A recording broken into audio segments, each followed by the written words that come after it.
Professor CH Susheelamma గారి విమర్శన విపంచ్ 7వ భాగం 2/4/25. సాహిత్యైక జీవి ఆచార్య తుమ్మపూడి కోటేశ్వర. గుంటూరు జిల్లా దుగ్గిరాల మండలం ఈమని గ్రామంలో 1934 ఫిబ్రవరి 10 తుమ్మపూడి కోటేశ్వరరావు జన్మించి మధ్యతరగతి కుటుంబ జీవనం, వినయం, చదువే ధ్యేయంగా మసలుకునేవారు. ఈ నెమ్మదితనం ఆయన జీవితాంతం కొనసాగి విజయవాడ ఎస్ఆర్ఆర్ కాలేజీలో BA చదివేట కవి సామ్రాట్ విశ్వనాథ సత్యనారాయణ ప్రియ శిష్యుడిగా ప్రాచీన సాహిత్యం పట్ల మక్కువ పెంచుక ఉస్మానియా విశ్వవిద్యాలయంలో తెలుగు భాష సాహిత్యాలలో MA చదివి ఆముక్తమాల్యదపై పరిశోధన చేశారు. వారికి పరిశోధన పర్యవేక్షక ఆచార్య ఖండవల్లి లక్ష్మీరంజన్, ఆచార్య దివాకర్ల వెంకటావధానిగా. కోటేశ్వరరావు గారికి కవిత్రయం, నాచన సోమన, కృష్ణదేవరాయల సాహిత్యం అంటే విపరీతమైన అభిమానం. కరీంనగర్ ప్రభుత్వ కళాశాలలో అధ్యాపకుడిగా ఉద్యోగ జీవితాన్ని ప్రారంభించి శ్రీకాళహస్తి ప్రభుత్వ కళాశాలలో శాఖాధ్యక్షుడిగా, శ్రీ వెంకటేశ్వర విశ్వవిద్యాలయం ఆచార్యుడిగా, కృష్ణదేవరాయ విశ్వవిద్యాలయంలో హెడ్ ఆఫ్ ది డిపార్ట్మెంట్ శాఖాధిపతిగా పనిచేసి 1994లో ఉద్యోగ విరమణ చేసి సృజనాత్మక అధ్యాపకుడు, ఉత్తమ అధ్యాపకుడిగా, మంచి గురువుగా ఆయనకు విద్యార్థులలో మంచి పేరు. మందస్వరంలో ఆయన పాఠం చెబుతుంటే విద్యార్థులు మంత్రముగ్ధులై పాఠం ఆకర్షణీయంగా చెప్పడం వారి కళ అని వారి వద్ద MA చదివి తర్వాత వారి వద్దనే పరిశోధన చేసిన ఆచార్య రాచపాళెం చంద్రశేఖర్ రెడ్డి అంట. మేమిద్దరం ఉద్యోగ విరమణ చేసిన నేను ఆయన ఎప్పుడూ విద్యార్థిగానే అంటారు. ఆచార్య తుమ్మపూడి కోటేశ్వరరావు గారి అలంకార శాస్త్ర పరిజ్ఞానం పద్యాన్ని రాగయుక్తంగా చదివి విద్యార్థులు మైమరచి వినేవారు.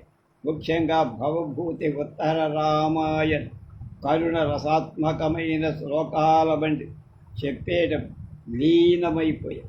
కానీ వెంటనే విద్యార్థుల స్థాయి దిగివచ్చి శ్రావ్యంగా వ్యాఖ్యానించారు. ఆయన పాఠాన్ని ప్రత్యక్షంగా నేను వినకపోయినా వారి విద్యార్థులు చెప్తే తెలుసుకున్నారంటున్నారు సుశీలంలో. సంస్కృత కావ్యాలు, రసశాస్త్రం, వైజ్ఞానిక ప్రాచీన కావ్యాలు, సాహిత్యేతర కళలు ఆయన కరతలామలకమైన. ఆధునిక సాహిత్యం అంటే అభిమానం ఎక్కువ. ఆయన ఇప్పటి తెలుగు సాహిత్య విమర్శకులలో, కవులలో, నాటక రచయితలు, నవల రచయితలలో మేటి. పరిశోధనకు పర్యవేక్ష ఆచార్య తుమ్మపూడి కోటేశ్వరరావు మంచి అధ్యాపకులే కాదు, ఆదర్శవంతమైన పరిశోధక పర్యవేక్ష. 50 మందికి 30 PhD, 20 MPలకు పైగా పరిశోధన పర్యవేక్షణ చేశారు, ప్రత్యక్షంగా పరోక్ష. తనను తెలిసినా తన ఇంటికి వచ్చి ఏ పరిశోధకుడికి అడిగిన విషయ శ్రమ అనుకోకుండా వివరించే, రాసి గపెట్టే గైడుగా, రాచి రంపాన పెట్టే గైడుగా అని పరిశోధకుడు తమకు తామే పరిశోధన చేసుకోవట అవసరమైన జ్ఞాన వాతావరణం ఆయన కల్పిస్తుంది. నిరంతరం సాహిత్యం గురించే చర్చిస్తూ వారిలో ఆలోచనలు రేకెత్తిస్తారు. వారు రాసుకొని వచ్చిన దాన్ని వారిని చదవమని చెప్పేవారు. వచ్చితే బాగుంది అంటారు క్లుప్త, లేకుంటే ఇంకోసారి ఆలోచించంటారు మృదు. విద్యార్థుల పరిశోధన తనకు అనుకున్నంత స్థాయిలో రాలేదని భావిస్తే మళ్ళీ మళ్ళీ వ్రాయించి వాళ్ళని వాడి పరిశోధనని చెక్కుతారు. భవిష్యత్తులో మంచి శిల్పులుగా నిలిచే, అద్భుతమైన తర్ఫీదునిచ్చే అరుదైన అధ్యాపకులు, ఆదర్శవంతమైన పర్యవేక్షకులు ఆచార్య తుమ్మ. సాహిత్యైక ఆచార్య తుమ్మపూడి వారికి చదువులో తెలుగు సాహిత్యం పట్ల ఏర్పడి ఆసక్తి అభిమానం దాదాపు చివరి రోజుల వరకు నెల రోజుల క్రితం జూన్లో ఆయన దాంతో మాట్లాడారు సుశీల్ గారు. తెలుగువారు గర్వించే విజయనగర రాజ చరిత్ర సంస్కృతి పట్ల అభిమానం ఎక్కువైన సంస్కృత ఆంధ్ర సాహిత్యాలు, ప్రాచీన ఆధునిక తెలుగు సాహిత్యాలు, భారతీయ పాశ్చాత్య అలంకార శాస్త్రాలు లోతుగా అధ్యయనం చేసిన వారు. సాహిత్యాన్ని ఇతర లలిత కళలతో సమన్వయం చేసి అధ్యయనం చేయటం ఆయన ప్రత్యేకం. అలంకార శాస్త్రం, తత్వశాస్త్రం, ధ్వని రస వక్రోక్తి సిద్ధాంత, మనస్తత్వశాస్త్రం, తాంత్రిక విద్య వంటి వాటి వెలుగులో అధ్యయనం చేసి అనేక గ్రంథాలు వెలుగు. వారు రచించిన విద్యా గ్రంథాలు చదవటమే కష్టం. అలాంటిది అర్థం చేసుకోవడం సాధారణ ప్రేక్షకులు పాఠకులు తరంగ. వేదాలు, ఉపనిషత్తు, పురాణేతిహాసాలను జీర్ణం చేసుకొని తెలుగువారికి ఆయన అందించి మనకు దాదాపు 51 గ్రంథాలు రాశారు. తెలుగు శాఖ అధ్యక్షుడిగా, తెలుగు పాఠ్య ప్రణాళికా సంఘాధ్యక్షుడిగా, ప్రిన్సిపాల్గా, మానవీయ శాస్త్రాల విభాగ డీన్గా, పాలక మండలి సభ్యుడిగా, అకాడమిక్ సెనేట్ సభ్యుడిగా, గెస్ట్ లెక్చరర్గా, తిరుమల తిరుపతి దేవస్థానం అన్నమాచార్య ప్రాజెక్ట్ డైరెక్టర్గా, తెలుగు విశ్వవిద్యాలయం పాలక మండలి సభ్యుడిగా, తెలుగు అకాడమీ లైజాన్ ఆఫీసర్గా, కేంద్ర సాహిత్య అకాడమీ తెలుగు సలహా మండలి సభ్యుడిగా, బెనారస్ హిందూ విశ్వవిద్యాలయం, మైసూర్ బెంగళూరు విశ్వవిద్యాలయం పాఠ్య ప్రణాళికా సభ్యుడిగా, ఇంకా అనేక హోదాలు ఆయన సేవలు అందించి బహుగ్రంథక, వేదనాస్పంద, కుమారభారతి, తిరువెంబవరై, మాణిక్యవాచక రచన, కుందమాల, బాలచరిత నాటకానువాదం, సాహిత్య విమర్శ, ఆముక్తమాల్యదా సౌందర్య, సంవిధాన చక్రవర్తి, ఎర్రన నాచన సోమల్ల కవితా తారతమ్య పరిశీలన, శ్వేతపద్మం, సారభంజిక, భారతీయ పాశ్చాత్య సాహిత్య సిద్ధాంత విశ్లేషణ, 1000 పడగలు, మణిప్రభలు, శ్వేతఛత్ర, శేఫాదిక, పురాణ విద్య, ప్రబంధ విద్య, విశ్వనాథ కల్పవృక్ష, శాంతర మొదలైన ఇష్టమైన మరికొన్ని వ్యాఖ్యానాలు, జీవిత చరిత్ర, తాత్విక రచనలు, ఎన్నెన్నో బహుశా ఇంత విస్తృతమైన లోతైన తాత్విక రచనలు చేసిన సమకాలీన కాలంలో ఎవ్వరూ లేరు. పురస్కారం, ఆయన చేసిన విశేష సాహితీ కృషికి తూకం వేసేవాళ్ళు కూడా ఎవరు. అయినా ఆయన పురస్కారాలు ఉత్తమ అధ్యాపక పురస్కారం ఆంధ్రప్రదేశ్, ఉత్తమ విమర్శ పురస్కారం తెలుగు ఉత్తమ రచయిత పురస్కారం తెలుగు విశ్వవిద్యాలయం, కవిప్రభ, విశ్వనాథ కవినాథ ప్రతిభా భారత్, భాషా సమ్మాన్, కేంద్ర సాహిత్య అకాడమీ, జాషువా పురస్కారం, ఆంధ్రప్రదేశ్ రాష్ట్ర ప్రభుత్వం, కళారత్, ఆంధ్రప్రదేశ్ రాష్ట్ర ప్రభుత్వం. తెలుగు భాషా సాహిత్యాల ఎనలేని కృషి చేసి ఆచార్య తుమ్మపూడి కోటేశ్వరరావు గారు గత 89వ గారు తన 89వ 4 రోజుల క్రితం 24/8/2023 ఇంకా సంవత్సరం కాల కన్ను మూసి వారికి హృదయపూర్వక అశ్రునివ. ఆయన మేనకోడలే నా జ్ఞాపకం ఉన్నంత మా గురువు గారు, నా కుటుంబ బంధువైనటువంటి ఆర్ఎస్కే గారి కోడలు, ఆయన మేనకోడలు, మా మామగారు మేనమామ అని చెప్పుకుండేది. వాయిస్ ఆఫ్ సీనియర్ సిటిజన్స్, మది సంజలో కెన్సాయ. 6 పదులు దాటిన తర్వాత జీవితం అంటే బంధనాలు వదిలించుకునే వయస్సు. అలాగా అన్నాళ్ళు చెయ్యలే మంచి పని ఒకటి ఇతరుల కోసం చేస్తూ ఏదైనా ఒక కీర్తన నేర్చుకో. అప్పుడప్పుడు నచ్చిన ప్రదేశానికి ఒంటరి జీవితాన్ని ప్రశాంతంగా బతుకు. ఈ బతుకు పట్ల మమకారాన్ని మోహాన్ని నెమ్మదిగా విడిచిపెట్టాల్సి వచ్చిన విశాల అనే పాత్ర ద్వారా రచయిత శ్రీమతి అల్లూరి గౌరీ లక్ష్మి చెప్పిన ఈ మాటలే మలి సంజలో కెంజాయ నవలకి మూలసూత్రం. ఉగాది రోజున పార్వతమ్మ వసంత పాత్రలతో మొదలైన ఈ నవల మళ్ళీ ఉగాది నాటి ఈ రెండు పాత్రలతో ముగించారు.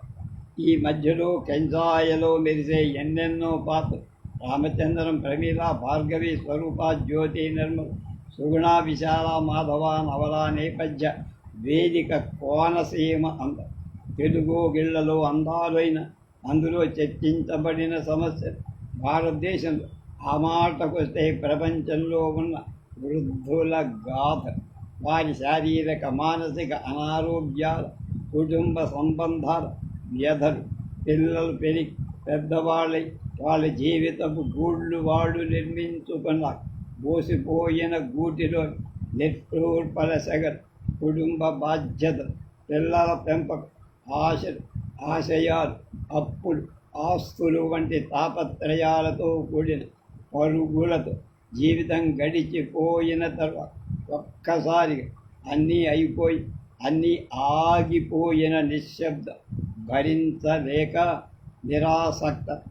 భరించలేని నిరాశ, ఒకరికి ఒకరుగా మిగిలిపోయిన వృద్ధ దంపతులు మౌన సంపాద. ఒకవేళ ఇద్దరిలో ఒక శాశ్వతంగా దూరమైపోతే ఒంటరిగా జంటలు వీడి మిగిలిపోయిన ప్రాణి సఫకేషన్, ఊపిరాడకపో.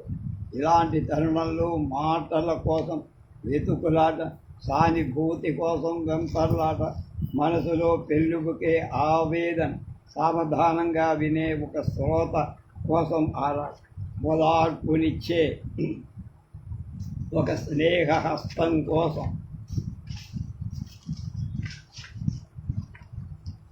ఎదురుచూ. ఇది తోడబుట్టిన వాళ్ళు కావచ్చు, స్నేహితులు కావచ్చు, బంధువులు కావచ్చు, ఒకసారి కన్న బిడ్డలు కూడా. వయసుతో సహజంగా వచ్చే అనారోగ్యాల కంటే పిల్లలు దూర ప్రాంతాల్లో ఉండటం కంటే దగ్గరగా ఉన్న మానసికంగా ఎన్నో మైళ్ళ దూరంలో ఉన్నట్టు అనిపించడం భరించలేనిగా. ఈ నవలలో ప్రధానంగా రచయిత్రి చెప్పిన జీవన సంధ్యలోని ఒంటరి చక్రవాక విషాద రాక్. అసలే భర్త చనిపోయిన బాధలో బిడ్డలు న్యాయంగా కోరుకునే స్పేస్ని అర్థం చేసుకోలేక అనుబంధాలు దూరమై ఆత్మీయత కోసం ఎదురు చూసే తల్లుల దుఃఖం, ఒక పలకరింపు కోసం, ఓదార్పు కోసం భారంగా రోజులు వెళ్ళదీయడం, వదిలించుకోలేని పాశంతో అల్లల్లాడటం. చదువుతున్నప్పుడు ఇందులోని పాత్రలతో సంఘటనలు 6 దాటిన వయస్సు వాళ్ళు ఏదో ఒక సందర్భం తమను తాము దర్శించుకొని ఇంటింటి కథలే ఈ నవలలో రచయిత్రి గౌరీ లక్ష్మి చెప్తారు. ఊహాజనిత పాత్రలు, సన్నివేశాలు ఎక్కడా ఉండవు. కోడళ్ల ప్రవర్తన లోపాలు నలుగురికి చెప్పుకో, కానీ కూతుళ్ళ ప్రవర్తన పైకి కనిపించే వేధింపు, కనిపించని సాధింపు ఎలా చెప్పుకోగలరు? మనసు చివుక్కుమ ఉండే వారి ప్రవర్తన మా అమ్మే కదా అని చొలకనగా తీసి పారేసిన, చనువుగా కొద్దిగా ఎదిరించిన, విసుగ్గా అనే మాట బయటి వారికి ఎలా చెప్పుకోగలరు? లోపల ఎలా భరించగలరు?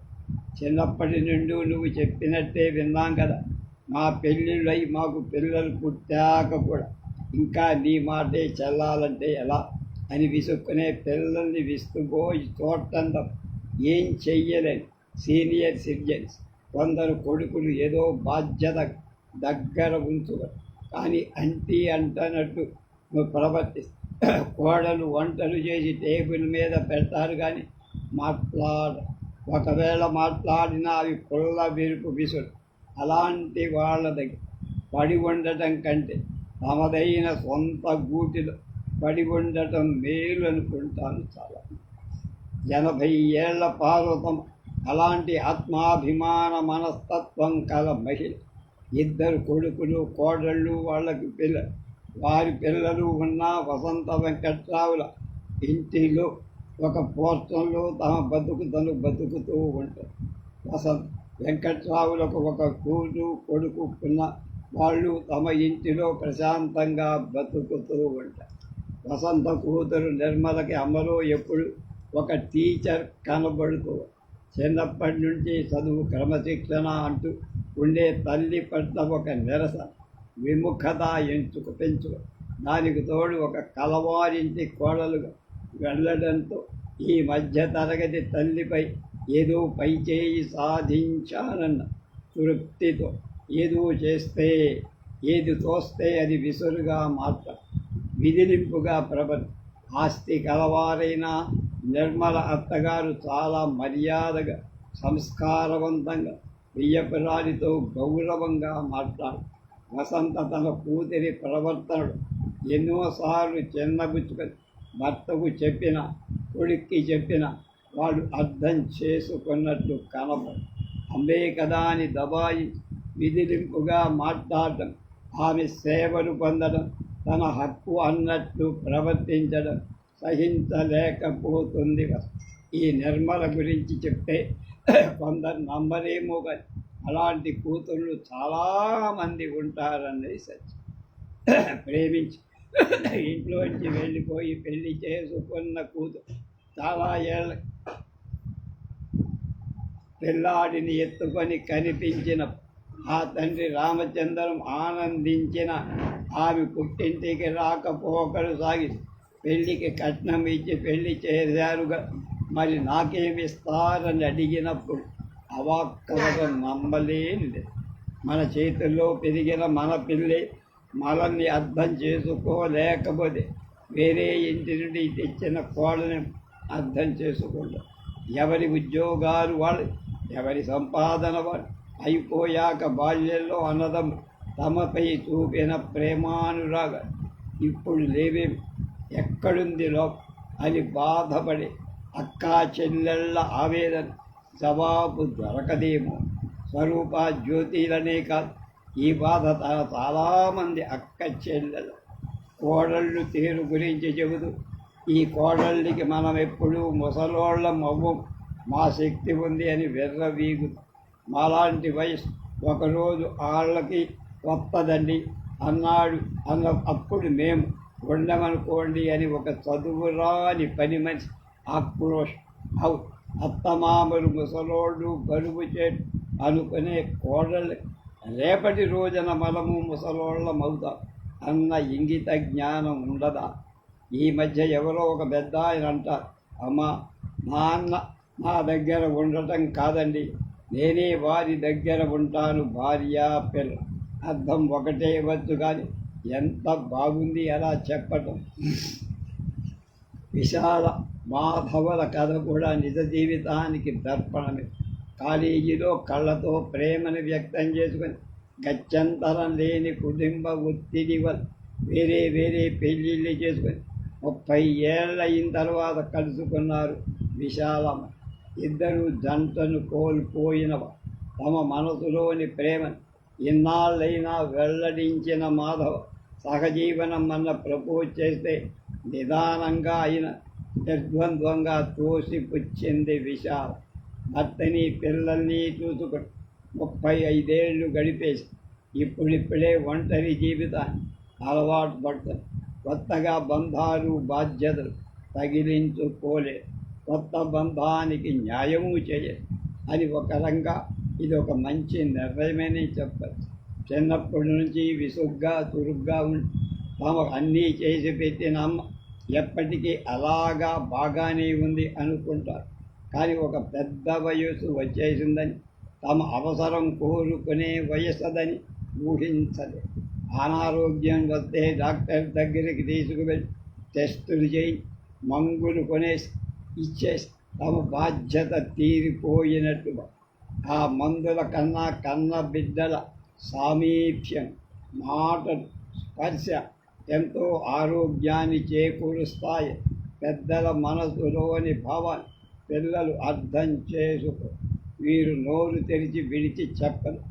ఏవో తెలియని మంచుదర అనారోగ్యం గురించి చెప్పిందే చెప్తుంటే చాదస్తమని కొట్టేస్తారు.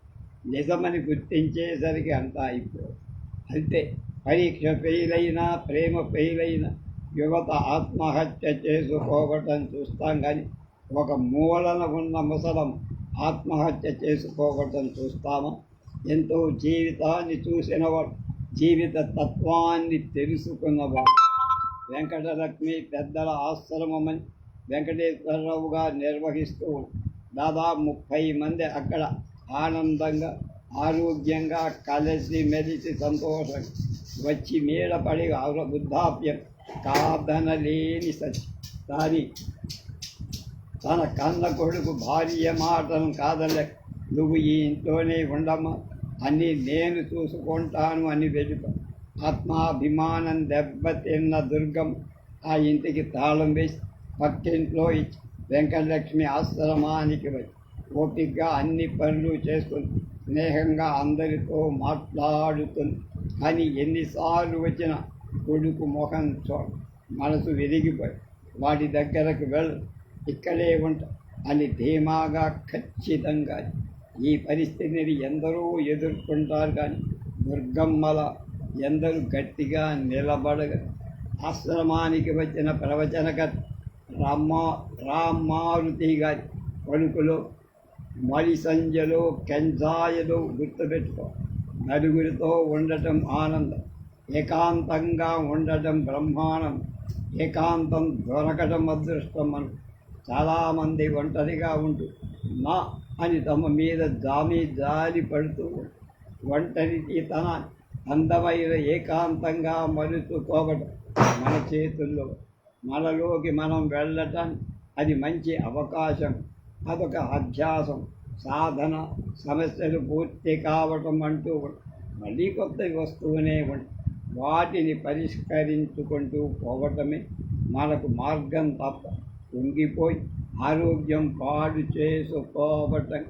తెలివైన వాళ్ళ పరిస్థితి అలా ఉన్న ఆనందంగా ఉంది.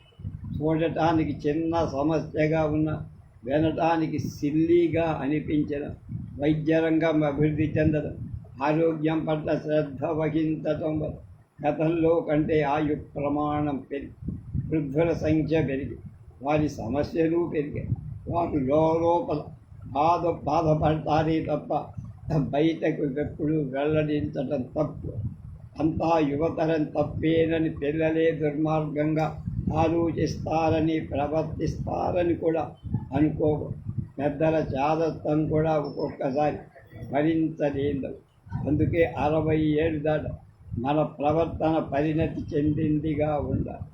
ఊసుపోని కబుర్లు మనం చెప్పకు, మన చుట్టుపక్కల ఎవరు చెప్పకుండా కూడా చూసుకోవాలి. ఇంకా ఒక ముఖ్యమైన ఆత్మస్థుతి పరనిందా మరి. నేను అన్న అహంకారం తప్పించుకో. నేను ఇంత, నేను అంత అన్న వివరాలు మర్చిపో. అసలు 60 ఏళ్ళు దాట ఎంతో జీవితాన్ని చూశాం కదా అన్న నిదానం రావు. అంటే మనం తగ్గాలి. మనకన్నా చిన్నవాళ్ళు పుట్టి గంతులు వేస్తూ చూడాలి. గింజుకోకూడదు, వచ్చుకోవాలి. కొన్నాళ్ళు పోయాక, కాస్త వయసు పెరిగాక వాళ్ళు తెలుసుకో. అంతవరకు మనం ఓపిక తప్ప వాళ్లతో తలపడితే నష్టపోయేది మనం. ప్రవచనకర్త రామ్మారుతి చేత చెప్పిస్తారు రజని. ఈ జీవితం అంటే ఒక ఆట. అప్పుడప్పుడు ఎవరో ఒకరు అవుట్ అయ్యి మన మధ్య నుండి మాయం అవుతూ, కానీ ఆట ఆడాల్సిందే. ఆధ్యాత్మిక చింతనలో కూడా జగమంతా ప్రేమమయం అని నమ్మ. 70 ఏళ్ళు దాటాక మౌనాన్ని ఆశ్రయించి లోపల వెలుగు కోసం ప్రయత్నించాలి. వాయిస్ ఆఫ్ సీనియర్ సిటిజన్స్ అనే మాట పత్రిక వయోవృద్ధుల గుండె చప్పుడు శ్రీ సుధామగా 3 సంవత్సరాల పాటు సీనియర్ కబుర్లు కాలంలో వయో పౌరులను గురించి సంబంధించిన అనేక విషయాలు ప్రస్తావించి, సీనియర్ అంటే దగ్గరగా చూడడం, ఏదైనా సమీపం నుండి దగ్గరగా పరిణతితో పరిశీలించినప్పుడే ఆ విషయపు లోతుపాతు బాగా తెలుసు. జీవితాన్ని అలా దగ్గరగా చూసి అనుభవం గడించినవాడు కనుకనే సీనియర్ సిటిజన్స్ అయ్యారు. ఈ వయస్సు వచ్చాక మొగమాటం అనేది అనవసరం. స్ట్రెస్ మేనేజ్మెంట్ ఒత్తిడి నిర్వహించుకునే నైపుణ్యం పెంచుకో. అదనపు బాధ్యతల వంటి వాటిని ఒప్పుకోకండి. ఇంట్లో వారికైనా కాదు, కుదరదు, ఖచ్చితంగా చెప్పండి. ఆందోళన కలిగించేవాడు, మిమ్మల్ని సతాయించేవాడు మీలోనే అణుచుకోవటం మంచిది కాదు. మీ మనోభావాలు వెల్లడించడానికి సంకోచపడదు. వృద్ధాప్యం ఒక భిన్నమైన జీవిత దశ. ఆ దశలో జీవితాన్ని ఏ బాధరా బందీలు లేకుండా స్థిమితంగా ప్రశాంతంగా గడప. ఆ శారీరక ఆరోగ్యం కొంత మీ చేతుల్లో లేకపోదు, కానీ మీ మానసిక ఆరోగ్యం మాత్రం ఖచ్చితంగా మీ చేతుల్లో. లేనిపోని మమకారం, ఆందోళనకు పడక ఆధ్యాత్మిక మార్గం ప్రశాంతత కోసమే ప్రయత్నం. చిరాకుతో, కోపంతో కాక సంయమనంగా వ్యవహరి. వృద్ధాప్యం అనేది జీవిత సహజ పరిణామం.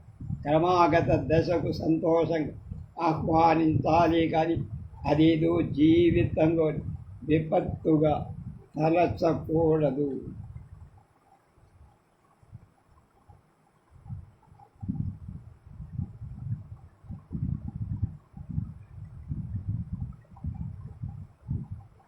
పిల్లల కొరకు పీరియాడిక్స్ విభాగంగా ఎలా ఉందో రెండో బాల్యంలో వృద్ధులకు ప్రత్యేకంగా ప్రపంచవ్యాప్తంగా ప్రత్యేకంగా వైద్య విభాగం జీరియాట్రిక్స్ ప్రాచుర్యంలో వస్తుంది. సెప్టెంబర్ 10 ఆంధ్రజ్యోతి ఆదివారం అనుబంధంలో బి నర్సన్ జీరియాట్రిజన్స్ గురించి బాగా వివరించి, ఒక్కో వ్యాధికి ఒక్కో విభాగపు డాక్టర్ దగ్గరికి వెళ్ళే బదులు ఈ కోర్సు చేసిన డాక్టర్ అంటే అన్ని రుగ్మతలు ఒకే డాక్టర్ దగ్గరికి వెళ్తే సరిపోదు. పూర్వకాలం డాక్టర్లు అలాగే ఉండేవాడు కదా. ఒక మందుకి ఇంకొక మందుకి పడక సైడ్ ఎఫెక్ట్స్ వచ్చే అవకాశం కూడా తగ్గుతుంది. వృద్ధుల వైద్యం పట్ల, ఆ పేషెంట్ల పట్ల అతనికి అవగాహన ఉంది. న్యూజిలాండ్లో చాలా డిమాండ్, గౌరవం ఉన్న కోర్సు అయింది. అక్కడ చదివి వచ్చిన హైదరాబాద్ అపోలో ఒక డాక్టర్ చాలా ఇప్పుడు బిజీగా ఉంటున్నారు. ఎంబీబీఎస్లో ఇది ఒక సబ్జెక్టుగా ఉంచాలి. సీనియర్ సిటిజన్స్ మన ప్రభుత్వాన్ని కోరితే ఉపయోగకరంగా ఉంటుంది. సీనియర్ రచయిత శ్రీమతి అల్లూరి గౌరీలకు 4 కథా సంపుటాలు, 4 నవలలు, 3 కవిత్వ సంపుటాలు, 2 కాలమ్స్ సంపుటాలు వెలువ. పొలిటికల్ సైన్స్లో ఎంఏ చదివి పబ్లిక్ రిలేషన్స్లో బ్యాచిలర్ డిగ్రీ చేసి గౌరీలక్ష్మి ఏపీఐఐసిలో జనరల్ మేనేజర్గా పనిచేసి పదవీ విరమణ పొందారు. చెరగని చిరునవ్వుతో, నిండైన ఆత్మవిశ్వాసంతో, స్నేహ సౌరభాలు వెదజల్లు సున్నిత మనస్తత్వంగా గౌరీలక్ష్మి వయోవృద్ధుల మనసు పొరల్లో తొంగి చూసి ఇలాంటి నవల రాయటం చాలా సహజం. చదివింది, చేసిన ఉద్యోగం పౌర సంబంధాలు సున్నితమైన మానవ సంబంధాల పట్ల ఆమెకు సంపూర్ణ అవగాహన, సమాజాన్ని పరిశీలించే నేర్పు కూడా. ఈ నవలలో తను చెప్పకున్న పాయింట్ దాటి ఎటూ వెళ్లకుండా తను ఏకాగ్రతతో పాఠకులను కూడా ఆలోచింపచేసి వయోవృద్ధుల శారీరక మానసిక సమస్యల గురించి పత్రికలు, సమావేశాలు అలా కొరా ఉన్న నేటి కాలంలో వృద్ధుల సంఖ్య పెరుగుతున్నట్టు, సమాజంలో కుటుంబంలో వారి సంఖ్య, వారి పట్ల సరైన అవగాహన కూడా పెరగాల్సిన అవసరం. నిజానికి కేంద్ర రాష్ట్ర ప్రభుత్వాలు ఆలోచించి మెరుగైన చర్యలు తీసుకోవాల్సిన అవసరం ఎంతో ఉంది. ఈ మంచి సీరియల్ నవల రాసిన శ్రీమతి అల్లూరి గౌరీలక్ష్మి గారిని అభినందించాలి. అక్రమ సక్రమ ప్రేమ సంబంధాలు కథల ప్రవాహంలో కొట్టుకొని పోకుండా మేలిమి బంగారుల సీరియల్స్ని ప్రచురిస్తున్న సంచిక సంపాదకులకు, సిబ్బందికి ప్రత్యేక అభినందన తెలియజేశారు శ్రీమతి సుశీలమ్మ గారు. రేపు 2వ బాల్యం జీవన సంఖ్య, దాని గురించి తెలుసుకుందాం.